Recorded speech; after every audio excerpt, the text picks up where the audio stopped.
reka tubashimire cyane mwe mudukurikiye uyu munsi ndetse muba mwakoze cyane kubana natwe muri gahunda zose turi mu Montagne Rwanda ibategurira.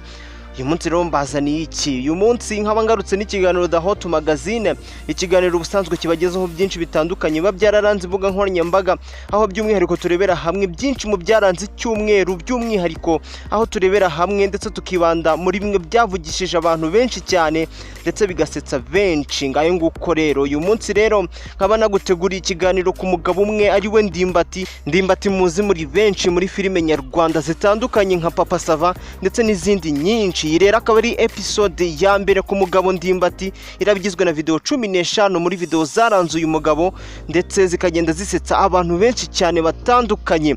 Bahaye ikaze rero mu kiganiro cy'uyu munsi, kiraba kiryoshye ku rwego rutagira ingano. Reka nizere ko tuza kugirana ku musozo wacyo. Ikaze.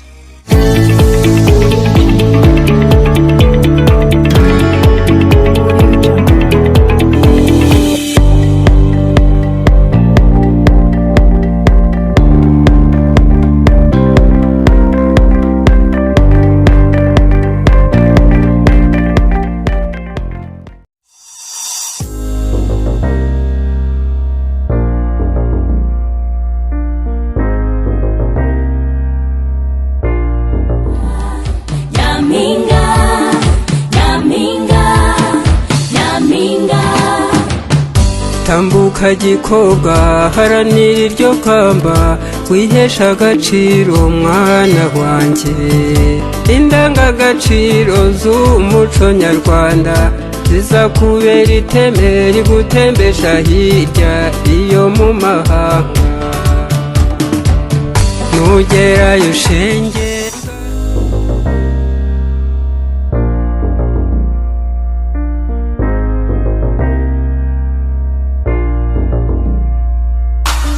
bakinnyi dufite ukunzwe cyane mu Rwanda urimo guca ibintu. Ndimbati umubona gute Ndimbati? Nje rero mujye mumbabarira, uriya mba mbona njewe mufata nk'umusazi, ukomeze kunkora mu bwonko. Ati gute? Yari muri filime, ari muri comedy, yagiye noneho no kuririmba. Ibyo sura bigira ute? Kantu kagira umuntu, ubwo se uzagira umunwa kugeza ryari? Arajagaraye, ntazi impano afite muri we, kandi abimenye. Ngira ngo impano we ziri kuza ashaje. Gapfe nawe gahambirwe gakubwe n'umuruzi. Ai, umaze kubyimba.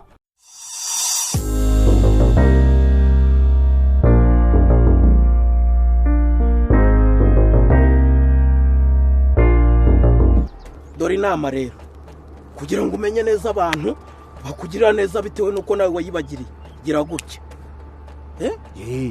Yego remba, hanyuma abagusuye bose ujye ubandika. Bitiye si byo utabishima ukagira gutyo ukibwiriza ugapfa, noneho ukazabarura baje kuguhamba. Hari ikibazo? Impfa gapfe nawe gahambirwe gakubwe n'umuruzi. Ziba rero wituriza nka nyirabaraza, uririza iki se? Barire neza mu itera.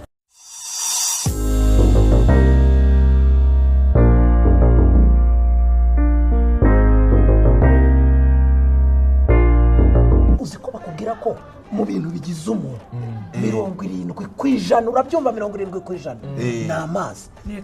Ubwo niyo afite uruhare runini. Iri ukuba kubwo 20 ari umutima. 30 ahubwo byose. Aya 30 cyaju ibiryo. Urajye uvuga n'ibiryo cyabijyago byaburaho bijya.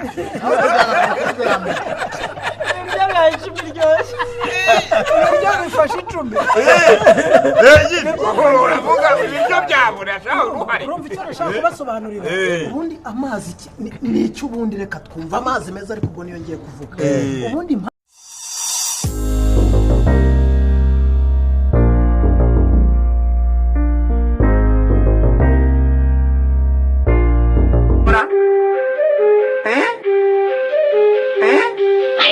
super high. Ubusa barayirongora bamayihora.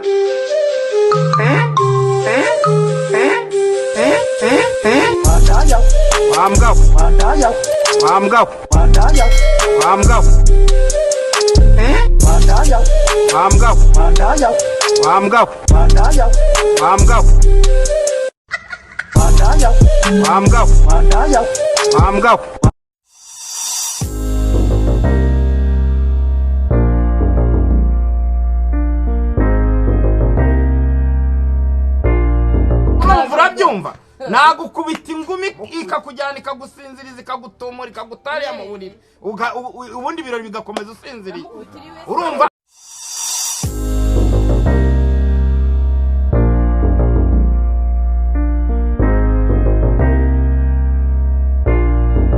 cyangwa nibyo gutiza nibyo kuba waragiye ubyasasa ahantu hose ariko byasasa ugushatse uvuga ko ndi ikigori ariko se uri igicuca ahubwo urumva wuzuye mu mutwe erega nugira nibanga n'umugabo mugenzi wawe ntukagenda ubyamamaza ubwo so iyo utakereje urumva wuzuye mu mutwe nibyo bintu nyituye nibyo bintu nyituye uze urire hangaha nk'uruhinja uvuga ngo amafaranga ngo wayabuze ngo gutanga mu kimina urambwira ngo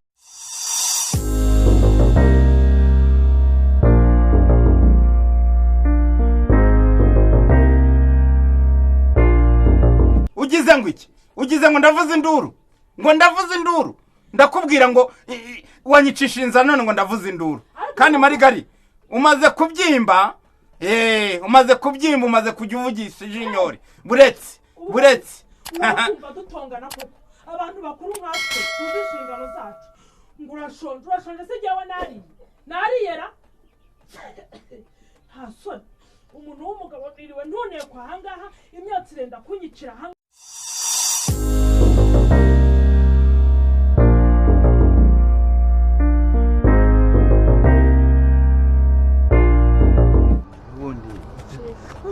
nzi ko ngiye kugukirishirizaho kandi oya sheri rega njye ntabwo nzi kurya n'ubundi aho ngubye wishywa ni ahubwo zinanywe fanta nyinshi none ndumva mpaze ndumva nshaka nko kwihagarika urashaka kwihagarika pe cyane cyane none ushaka ukuntu wajya hano hepfo ukuntu wakwigenza ndakugenda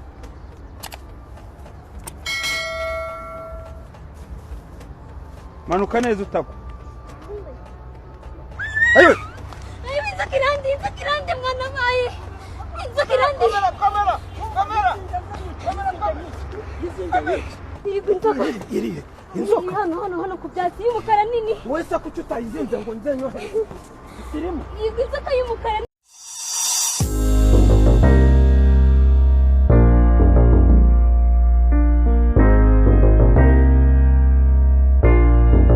nawe buriya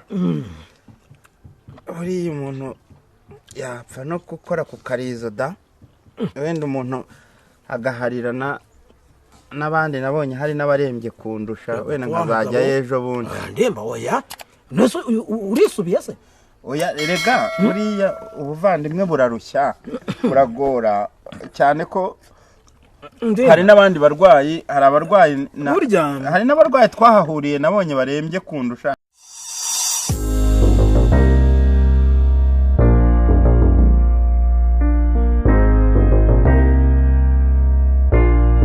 hari ikintu cy'imbwa nabonye n'inyota ibamo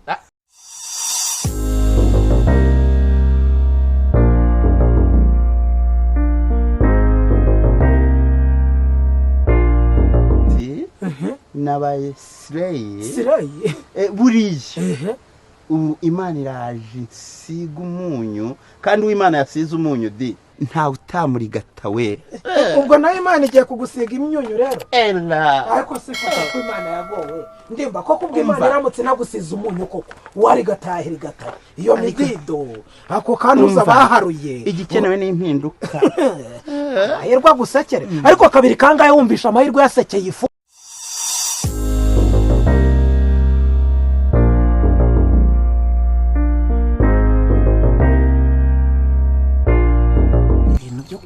umuntu asohokana abakobwa ujya wirinda kubigurizamo sibyo kuko birarangira umuntu akicuza urabona nanjye bibaye nk'ibintungura ngiye kukibona nkibona kiri mu muhanda kigenda kikaragata nubwo 20 nyakuyeho ndumva yangaya abafasha oya ntacyo nubwo ari kuyongeraho nshobora kuza kuryoherwa ngakomeza ariko oya ntacyo noneho tugende nk'abantu bazana nawe ndi sawa muntu we nawe ubundi rero buriya nubwo nari ngutegereje ariko nari nguhamagaye ndi hano ntabwo nari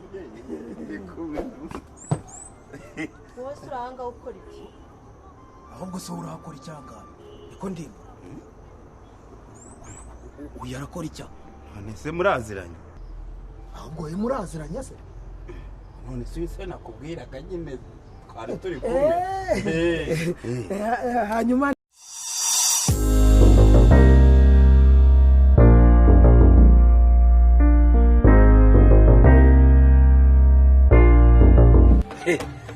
papa sava uracyabishobora uri kurya naho urabariranye uryoherwe taradusangira utazavuga ngo papa sava ugira ngo si ibiryo ndacyabishobora mvuye mu rugo rwose twarangaburiye nijuse nta kibazo ejuse Ndimbati kwinda tarakabati ngo wapakiyemo ibintu ngo nta kintu kijyamo indira kweduka mugabo aho tujya ko ntawe uragaruka ngo akubwire ngo baronse aho tujya kutavuga ngo barakara reka nkore mutavuga batagereka ngo uzarya imyumbati cyangwa ibijumba byawe reka nkore mutavuga ngo ndagusuzuguye koresha iki kiyiko reka nkore mutavuga ngo ndagusuzuguye nabundi se ibiryo byarananiye nta nubwo nkibihasha rwose nyakoramo oya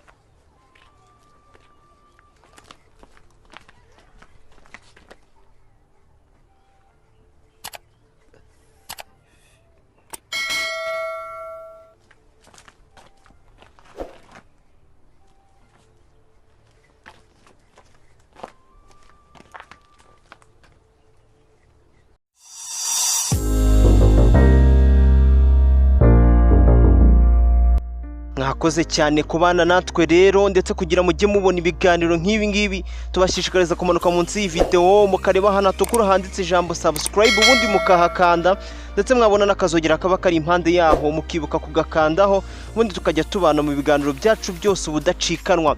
Ndabashimiye cyane rero mwese twabanye kugeza ku musozo ndetse reka tuzasubire mu kiganiro cy'ubutaha muri episode ya 2 ya Ndimbati ndetse n'iby'ingenzi cyane kuba mubana natwe umutsi ku wundi. Reka tuzasubire ubutaha. Bye bye.